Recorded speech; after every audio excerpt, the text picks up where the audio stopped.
Georgia. This is the Athens area's only source for local TV news. This is News Source 15. Thousands of dollars of marijuana found. Welcome to News Source 15. I'm Maggie Hodge. And I'm Lindsay Sargent. Drugs found in a quiet, unsuspecting Athens neighborhood. Police are still investigating the situation, and so is News Source 15's Elle Orso. She joins us live.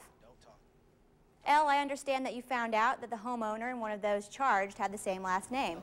Do the police think that there's a connection? Now, police aren't sure if there's any connection, and they're still investigating. But one thing they are sure of is that this can happen in any neighborhood, and that's what's got these neighbors so shocked. Cedar Creek subdivision is one of the older subdivisions in Athens, Clarke County. It looks like your typical family neighborhood. Louis Gainey has lived here for 30 years, and he's never heard about a lot of crime in the area. This is really a change, a different thing that normally wouldn't happen in this neighborhood. Gainey says his neighbors moved in about 3 months ago, and he sometimes saw them playing outside. Now, Ravenwood Run neighbors may have been surprised by what happened at this Athens home, but the cops had a somewhat different reaction. Now, the manager of the Drug Task Force, Mike Hungsinger, says drugs can be found just about anywhere. For marijuana grows, our experience has been you really can't typify any neighborhood for that type of activity. It occurs in has occurred in just about every area of Athens, Clarke County. It's not anything new for police, and neighbors are starting to realize it can happen anywhere. It's been such a shock.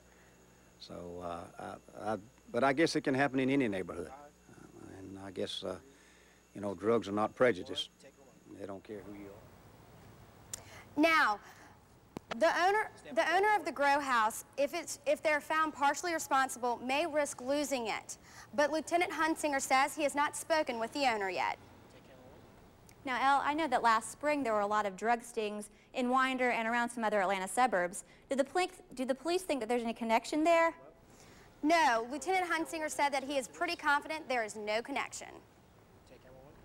Lieutenant Hunsinger says that this is an ongoing investigation. We will be sure to update you with any new developments.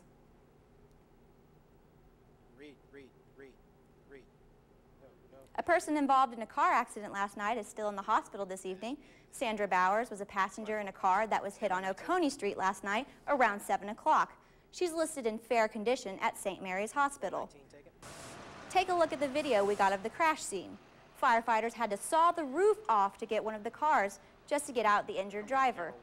That driver was taken to Athens Regional Hospital and was treated and released last night. The accident occurred when the driver of one car turned in front of the other when trying to make a left onto Oconee Street. Fire officials say they had to divert traffic from Oconee Street to Wilkinson Street for about an hour. So far, no charges have been filed. Now, Governor Sonny Perdue said today that he's very concerned about the proposed plan that would eliminate property taxes in Georgia. He's not sure how the state could possibly make up for the nearly $10 billion a year lost in tax revenues. Perdue plans to meet soon with Georgia House Speaker Glenn Richardson to work out the issues of the proposed bill. Republicans